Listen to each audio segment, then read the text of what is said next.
I'm Debbie Statler, Editor-in-Chief of Provider Magazine, and today we're here for a roundtable with the National Center for Assisted Living to talk about issues that are important in assisted living right now. So let's start with introductions. Let's go around and have everybody introduce themselves. Todd, do you want to kick it off? I'm Todd Doherty, and I am the CEO of a family-owned company in Michigan.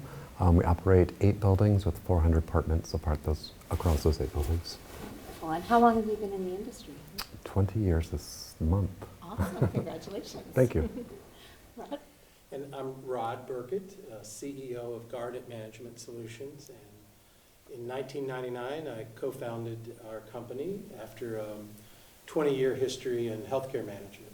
So we have 60 properties and right about 6,000 apartments. LaShawn? Sure. LaShawn Bethea, Executive Director of the National Center for Assisted Living, NCAL. I have been in the long-term care industry for over 20 years, so I'm a part of the 20-year club as well, and have done a variety of things in the post-acute or long-term care setting. Sarah? I'm Sarah Silva. I'm the president of AHCA Living, which is the newly spun off, previously Avamere Senior Living out of the Pacific Northwest. We operate 32 communities that are almost exclusively in the Pacific Northwest with some Midwest components. And I'm also, as of last year, part of the 20-year club in senior living. Wonderful. A great amount of experience in the ring here. Well, let's start with the topic that's on everyone's mind, workforce. We know that everyone is having trouble finding workforce. They're struggling finding workforce in long-term care. What are your thoughts on the shortage, and what are some ways that you're addressing this? Sarah, do you want to start? Sure. I think I've been so impressed through both NCAL Day and conference that there's such a focus on this. It's the key issue at hand. And I don't think anyone in the industry would argue that particular piece right now, that no other initiatives that we try are going to be successful until we understand workforce. But I also very much agree with Mark Parkinson that we will see the other side of the workforce challenge. Those of us who will be successful through it, I believe, are going to be those of us who are going to be willing to be innovative and willing to be highly flexible and understand what it is that our team members are looking for from us and be able to solve those problems, whether that comes down to transportation services or childcare services. We've done so much work related to wages that I think sometimes it's easy to forget that may not be the top priority that people are looking for right now. And I think our ability to overcome our workforce challenges are going to come down to our ability to be flexible. Really thinking out of the box with some of those solutions. Yeah, I definitely couldn't agree with Sarah more. I think, when we think about flexibility, what does that mean? And I think it really means tuning into who is our workforce, who are the individuals that are in our buildings, and what do they need? And so I think one of the ways that we can be creative or innovative is taking a look at what we call benefits and what are we offering to our employees, and maybe kind of flipping that upside down on its head, because are the things that we value as a part of the 20-year club and what we traditionally look at as benefits, like healthcare, like vacation, like sick time. And again, those things are all important, but do they have the same priorities as for the people that are in our workforce right now? And so do we have different ways of providing benefits to them? Can we supplement, either adding to those things or putting them in a pot and kind of presenting them to the workforce in a more a la carte method? And so one of the things I think about is that each of our workers are very different. If you have a husband and wife that are married and one of those people are your employee, well, maybe that individual gets benefits through their husband, and so they don't need health care. And so could they take those dollars that we would normally provide health care, could they use that because maybe they're going to school and they would like tuition reimbursement with those dollars? Or if you have a person who has a child and they need childcare, but they're also married and get their health benefits, so could they use those health benefit dollars towards childcare? And so I think similar to the way that we care plan for our residents, we might almost need to kind of care plan for our employees and provide very individualized packages for them, letting them pick the benefits that they think are most vital and important to them, but also offering it in a way that they have the option to pick the things that are important to them. I love that concept, like a menu almost. It's wonderful. I think as we look at workforce challenges, definitely there's no one single magic pill. I think we operators are all trying lots of things, of course, wage increases, flexible scheduling, more vacation, tuition reimbursement. But I know one of the things that we're really trying to up our game in is a career path. Even if the employee themselves haven't visioned it yet, that you're not stuck in the starting position you've had with us. And I don't want to play into maybe a buzzword that's coming, but upskilling. Can you move on to a next position? What is it that we can help implant in your mind? We're not waiting for them to come up with a career path, but helping to plant that seed, and they envision, having a lot longer tenure with us. So it's a work in progress, but I think it's something that's important to help minimize this problem in workforce. So I think the career path is important because I think we've looked at it internally because we have people that have worked with us for a long time. We have a lot of people who have gone on to nursing school, gone on to work elsewhere. And so we've also realized that creating that career path within our current buildings that we have is what's going to help us grow if we desire to grow at some point in the future too, because we are potentially growing people within our building that will allow us to grow our business and have other buildings. We've always said that our growth will be driven by the people that are working for us. So now it's about creating that path within our company to make that actually true. And if I could just add one other thing, I think I would be remiss to not mention or piggyback off of what Todd and Rod both said about upscaling and having career paths, and I think it fits perfectly into apprenticeship, which is something that we've been really focused on as a way to not only bring new people into our industry, but also to retain our existing employees by, again, giving them those career paths, by giving them the opportunity to upskill by trying, either advancing in the same track that they're already on or switching to a completely different area or career path. So I think apprenticeship is a huge opportunity for us in long-term care to bring more people into our industry. So, it checks the box in terms of retention, it checks the box in terms of recruitment. Absolutely. I like the proactive nature of the career ladder where you're not waiting for them to say, I'd like to move up into this position or that position, but you already have these opportunities and these pathways set up for them to just jump on board. That's wonderful. So switching topics a little bit, quality. Assisted living providers are continuously working to improve their quality and provide the highest quality care for residents. Obviously, this is a priority even after the COVID-19 pandemic. So what are some things that you have focused on to ensure the quality improvement process in your communities? Where are some areas that you're having successes with this quality improvement? Todd, you want to start us off? Sure. So I think that when COVID came, we struggled quickly with people that were leaving the industry or leaving our buildings. We had an influx of new people over the course of the last 2.5 years. We've had an influx of significantly a high number of new people. And we've really struggled with quality. I think we've kind of shifted that over the last 3 months, at that becoming more of a focus for us. Really starting to offer more education for our staff on a continual basis. We were really good at that a long time ago. I think we've lost some of that the last 2.5 years, and so bringing that back into the workforce, it also helps to keep employees more engaged. So it goes back to the first topic we were talking about. But really setting up in all the different buildings, ongoing education for our staff that really focuses on the quality of why we're doing what we're doing. And it truly has helped engage staff too. Sort of a back to basics. That's why the basics It is are almost a important. back to basics, Yeah. yes. I like that. That's great. Sarah, how about your quality improvement processes? I think that I agree that there's so many things that from a pre-pandemic perspective were kind of normal operating procedures, and then everything became about COVID and infection control for obvious reasons.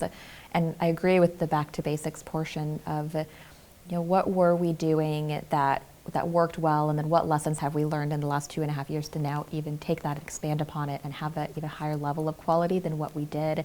I know that both our organization, Rod's organization, we're very actively involved in the Baldrige quality process.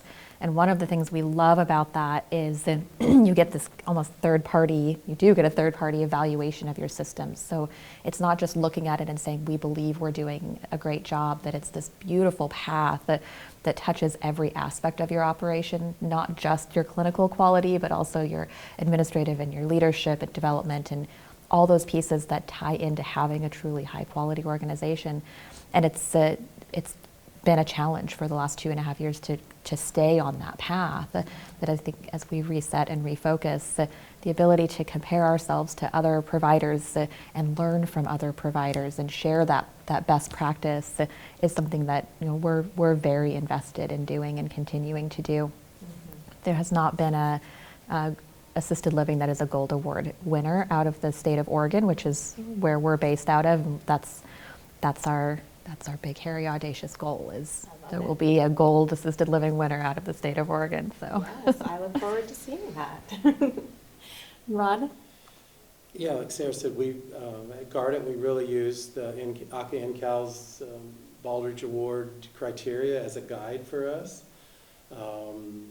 We've had 85% of our portfolio receive the bronze and 1 silver this year. So even during the pandemic, we tried to create that mindset in all of our communities that this was not something extra, but it was the Baldrige criteria you could use as a guide. And maybe even during the pandemic, even more so, you needed to have your management team all rowing in the same direction, using that as a guide. So, I think that's been successful, and it's created, I think, a lot of competition amongst our portfolio.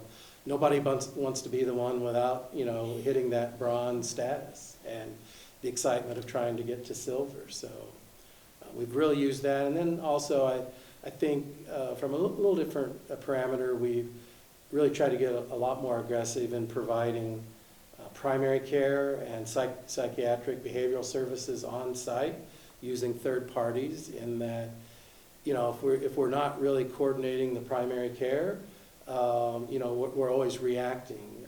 So I think to create better health outcomes, better quality of life standards for our residents, we've picked up our game in offering those services on site. And I just couldn't agree more with each of the points that you all made in terms of, your focus on quality, going back to the basics. I think everyone has really had tunnel vision for infection control over the last couple of years. And, with the turnover and with that focus on infection control, I think that we have to kind of push the reset button, as we've heard many times over the last couple of days, and say, what do we need to do to bring our staff back to all of the things that encompass quality and great outcomes. And so I couldn't, again, agree more with Sarah in terms of the focus on the Quality Awards Baldrige program, because it really does focus on the ability to develop systems that will sustain quality outcomes long after myself and all of us at this table are gone, which is what we want. We want the residents that are in assisted living to have a sustainable quality future in no matter what their community that they're in. And so we know that can be achieved by going through the Quality Awards program, because that is what is taught there. So I'm excited to hear that you all are continuing to focus on that. Yes, as Sarah mentioned, it's great to see the outcomes of it. And I've spoken with a couple other Quality Award recipients, and really having that data that you can watch the quality improve in certain areas or across the board. It's very encouraging for everyone who's going through that process. Affordable assisted living. Demographics, the waves are coming. We have baby boomers aging. We have differences in family structures, or, maybe folks that have been living paycheck to paycheck. And this is going to be a segment that we need to address with assisted living. So Rod, I know you have a lot of experience in this area. How do we get started on addressing this affordable assisted living situation? Yeah, I'm happy to say that, increasing accessibility and affordability was the purpose statement of why we created our company, to take advantage of new or enhanced Medicaid waiver programs in certain states. And so I think, as you well know, it's Medicaid waiver or how to offer affordable may be a little different in each state, but we've really worked hard to try to educate and influence state and federal decision makers that using the Medicaid dollar spend at the assisted living level is not more Medicaid, it's just smarter Medicaid. And I think getting those decision makers to realize that with the statistics that you've just mentioned, it'll run over states. I think they're going to spend more dollars by frail elderly ending up in the emergency room, being frequent flyers in the emergency room, being hospitalized, or being shoved into more institutional care much earlier than they really need to. So I think getting that broad-based understanding that this is just smarter Medicaid would really go a long way to, I think, tackling this issue. Do you think that education piece is really the biggest barrier, that we just need to have more decision makers understand how to set up this affordable assisted living? Well, I think knowledge is one thing, and it's fairly easy to use data and statistics, but it's that sometimes lack of governmental inertia, or people change over in state government, or just that fear of, well, it all sounds good, but am I really creating something that 3 years from now might be out of control? And I don't want my name as the one on that signature line. I think sometimes it really comes down to that. And so I think really excited about NCAL bringing in Plant Moran to do this national comprehensive study on assisted living, affordable assisted living, how does it work? So I'm hoping that could be some empirical data, or really a little bit more thrust or momentum that state decision makers can really latch on to this, what comes out of this study. Sounds like NCAL is going to be a leader in this education knowledge piece. Absolutely. And so just to, piggyback off of what Rod is saying, I mean, we are looking at the statistics. We see that there is a growing number of elderly that are going to be financially insecure.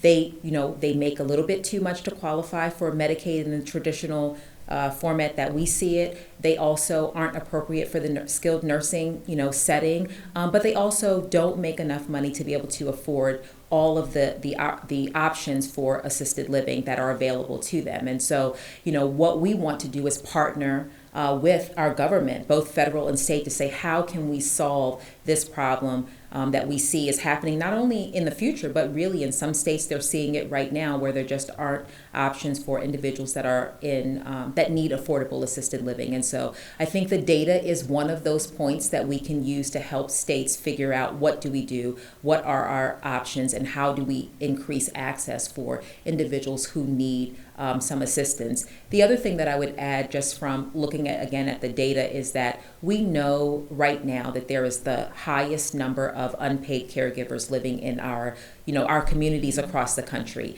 And when I talk about unpaid caregivers, those are basically individuals who are family and friends that help take care of elderly individuals who need some assistance, and without that assistance they would need some other setting to live in because they just wouldn't be able to do it on their own.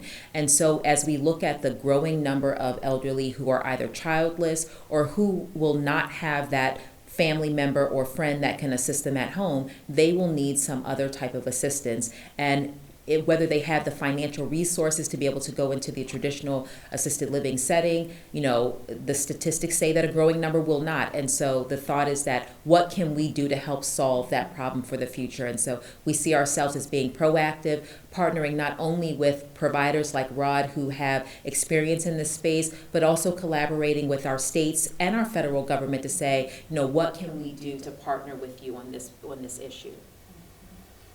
Todd, how's Michigan faring in addressing this idea of affordable assisted living? So I think we're challenged in Michigan with addressing it appropriately. So we do have Michigan My Choice Waiver Program that addresses a small number of people in the state of Michigan. It is not something that is accessible to a significant amount of people.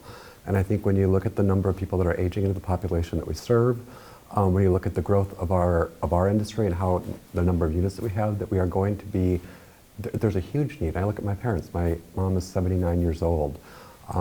She's worked hard. She has no pension. She has her Social Security. She has her savings. I look at our previous residents that would never consider themselves to be wealthy, but they owned their house, they owned their farm, and it paid for 5 to 8 years in assisted living for them. And I look at people around my parents' age and younger than them, and I don't see that same savings. I don't see the same options for them. And I think somehow we have to figure out how to address it differently. And I think education is a huge piece. I think data is a huge piece. The challenge in Michigan is all of our legislators are term limited out. So it's finding the right people to get the right information to, because I don't think it's something that's going to happen today. I think it's going to happen over a span of time. So finding those right people to talk to and get that information to is extremely important. Absolutely. Yeah, it is a coming problem, but it's not something that hits in one day. You know, it's going to stretch over time. So that kind of works for us and against us a little bit, I think. And Oregon, how's Oregon dealing with affordable assisted living or preparing for it? Oregon has a very comprehensive Medicaid program, which has been wonderful, and very, very active and strong involvement out of the Oregon Healthcare Association, which is always beneficial. I do believe that at the end of the day, one of the pieces that I so agree with each point that's been made, in order to get in, first we have to get in front of the right people and explain the necessity for our Medicaid waiver programs and this incredible population of people, my own parents included, that we will be in need of these services. But I do think that one of the pieces we can do, really it ties back to quality, it ties back to workforce and all of the above, which is coordination of care and being able to have the data to tell the story that when we are able to coordinate care and we are able to bring in some of the services Rod was talking about earlier, that we can reduce the healthcare spend in other areas to free dollars up to invest in the Medicaid waiver programs within our states to allow for more people to participate. But we have to be ready and willing to share our stories and have the data available to do that. And that's where I think NCAL has been incredibly helpful in the programs that are offered and being able to say, when someone is able to utilize the Medicaid waiver programs that are in place and move into an assisted living community, it is actually a significant savings on the part of both the state and the federal programs, because we are able to coordinate that care within the assisted living setting today. And at the end of the day, you'll actually, it's an overall benefit to both the government and the individual. So it always, as NCAL loves to tell us, we have to be able to share our stories. Yeah, absolutely. And the different sides of it. There's the data piece and also the more personal storytelling side of it. And getting in front of the right audience is going to be critical as we move forward. Well, speaking of looking into the future, we've talked a little bit about the affordable assisted living situation that we're going to see coming along, but what other things do you see coming in the future? 15, 20 years down the road, where is assisted living going to be in that case?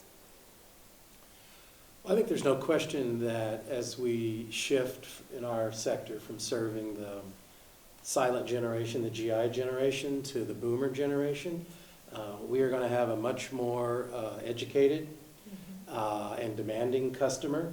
I think the boomer generation was never shy about saying they changed all sectors of society, the Woodstock generation. So will they too demand that what assisted living looked like and how we behave? You know, how much different will that be? I think we're hearing from the early boomers that congregate living, apartment style living is fine, but they're telling us that they want to be involved in all decision making about the parameters of their life right up to the day they pass. They want robust activities. They want vitality right through the whole process. So I think, what we offer in the way of services, I think that new generation is going to be wanting experiences. Yes, we're going to need the personal care and that backbone of health care that's there, but they're going to want some robust experiences. And I think we need, as an industry, to need to pick up our game in that area. Todd, where do you see assisted living heading in the next couple of decades? So I do think, kind of going off what Rod said, I think that our residents are going to demand something very different than what we're currently providing. And we just opened a new building. We have very independent people that moved in, and the expectations from those residents are very different from our other buildings, both in the technology that's available within the building, Something, meal service, activities, the outings that are provided for them. We're now going into the Chicago for the symphony. We are doing tasting dinners out at different restaurants. It's not Cracker Barrel anymore for everyone. Still for me, but not for everyone. But those things that we offer in the building, I think, are going to continue evolving beyond that even too. But I do think that the individualization of what each resident wants, and maybe 20 different things, 80 different things in the building, is going to become much more important. Yes, I could not agree more. I've been hearing that a lot, especially as people want to live authentic lives, and there are diverse parts of their lives, whether it's a religious denomination that they want to honor, or, LGBTQ population, or, vegans even. There are all these groups and different preferences that are really going to play into all of those programs and activities and even meals. Yes. Sure. So my thoughts are that assisted living is here to stay. I think that if the consumer, meaning our future residents, our current residents, and all of their family members are saying, that they want to be in assisted living, and I think we can see that in the demand. I think the other thing that we have to look forward to is that assisted living is going to look many different ways, and I think that that's something to be celebrated. I think that, what is offered, in Rod's building might be different than what's offered in Sarah's building, and both of those things can be called assisted living because they are focused on the individualized needs of the residents that are in those communities, and people are looking for. They don't want a cookie cutter community. They don't want every community to be the same. That's why they look around to see what community best meets their needs. And so I think that one of the great things about assisted living is that we have the flexibility to be able to do all different types of things and offer all different types of services. And so I do see that continuing into the future. I do think that the generations to come that will be in assisted living will demand nothing less than that. I think they will want that individualized care. And they will protest against anything that interferes with their ability to have the highest level of independence that they can have for the longest time that they can actually have it. And so what I would say is that, if there is any change, it is the fact that we will need to be flexible, because I think that the future generations will be vocal beyond anything that we've ever experienced. I completely agree, and I think we've started to see that first wave now that is coming through, and it's one of the reasons I think that assisted living is such a fascinating industry, is because we can and should diversify what we offer. You have this large group of communities that we built in the late 90s and early 2000s, and they all really offered the exact same thing. You could walk into one and you'd seen all of them, and that's so not the case any longer, and I love that. I love the expansion into niche markets. I love the consumer's ability to find something that is perfect for them, because in a singular market, you can find so many different pieces and individual neighborhoods that are so different. And I think we are, as an industry, responding to that today, and knowing that in some cases, the key focus in the community is going to be, we have 3 or 4 restaurants on site, and they all offer something very different, and that is what that consumer is looking for. But all the way down to other areas where what they're looking for are actually smaller individual apartments in a larger metropolitan area with access to continue to go out into their city and be engaged in the general community, which I will say is something we hear quite a bit no matter where we are, is they want to be involved in their community. They want to continue with those passions and those interests that they've always had, and not have to miss a beat because they've moved into a community. And so our ability to continue to help them with that, and understanding that that chapter of their lives is not over because they've moved into an assisted living, I think will continue to be critical. And, go ahead. And I think we can tie this back to your last question about affordability. I think our residents of the future, whether they've saved enough to be able to afford to pay for this, they are still going to demand it. And I think but if the brick and mortar doesn't keep up now, I don't know if we'll ever catch up, 5, 10, 15 years from now. Completely agree.